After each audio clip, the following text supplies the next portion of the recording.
તમારા સૌનું અમારી ચેનલમાં સ્વાગત છે। આજે આપણે બનાવવાના છે ગણપતિના પ્રિય એવા મોદક। તેના માટે આપણે એનું જે સ્ટફિંગ આવે છે તે પહેલાં તૈયાર કરી દઈશું। તેના માટે આપણે એક બાઉલમાં ટોપરાની છીણ લઈશું અને બુરું ખાંડ લઈશું। જે પ્રમાણે તમારે ગળપણ કરવું હોય તે પ્રમાણે બુરું ખાંડ નાખી શકો છો।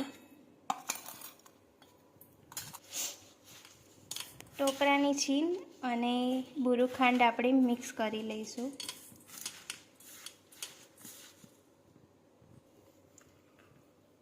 આ સ્ટફિંગમાં તમારે જો કાજુ બદામ કોઈ બી ડ્રાયફ્રૂટ તમને જે પસંદ હોય તે નાખી શકો છો। આપણે આમાં સ્કીપ કર્યા છે।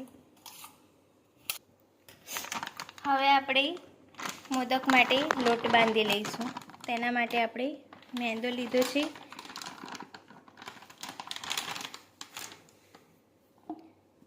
ને એમાં સામાન્ય મીઠું નાખીશું આપણે અને ગરમ પાણીથી આપણે લોટ બાંધીશું। આમાં ગરમ પાણી જ લઈશું, ઠંડુ નથી લેવાનું।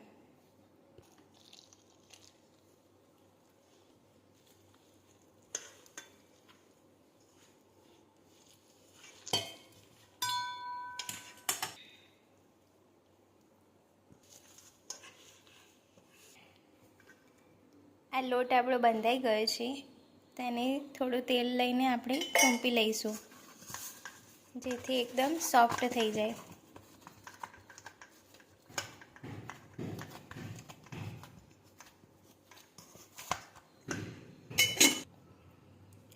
હવે આપણે લોટના પહેલાં લુવા વાળી લઈશું।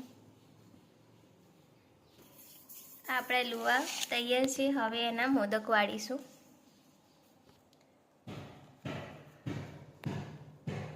આ રીતે આપણે હાથથી જ ગુલ્લાને લઈને આવી રીતે આપણે ફેલાવીશું અને પછી સ્ટફિંગ ભરી લઈશું।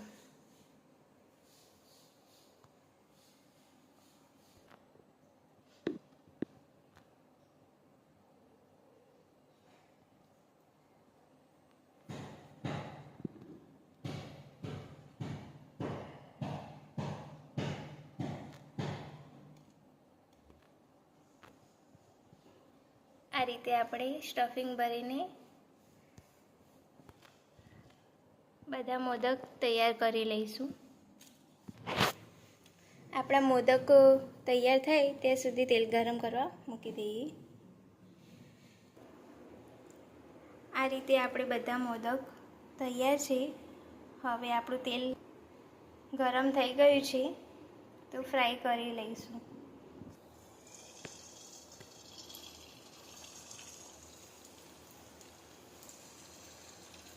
ગેસ આપણે મીડિયમ ફ્લેમ જ રાખીશું, બહુ ફાસ્ટ નથી રાખવાની, જેનાથી સરસ તળાય,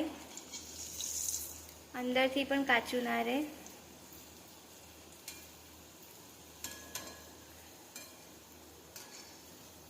આ રીતે આપણે ધીમે ધીમે ફેરવતા જઈશું અને તળી લઈશું। આ મોદક આપણા હજી થોડા થવા દઈશું, જ્યાં સુધી એનો કલર ગોલ્ડન બ્રાઉન થઈ જાય ત્યાં સુધી તળી લઈશું। મોદક આપણા રેડી છે। આ રીતનો કલર થાય એટલે આપણે કાઢી લઈશું।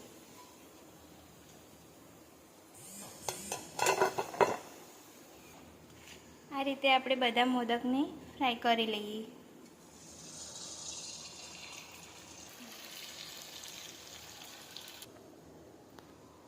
આ રીતે આપણા બધા મોદક ફ્રાય થઈ ગયા છે, તેને હવે સર્વ કરી લઈશું। તો આ આપણા મોદક સર્વ થઈને રેડી થઈ ગયા છે। ગણપતિના પ્રિય એવા લડ્ડુ તમે જરૂરથી બનાવજો ઘરે અને અમારી રેસીપી કેવી લાગી તે કોમેન્ટમાં જરૂર જણાવજો અને લાઈક, શેર, સબસ્ક્રાઈબ કરવાનું ભૂલતા નહીં।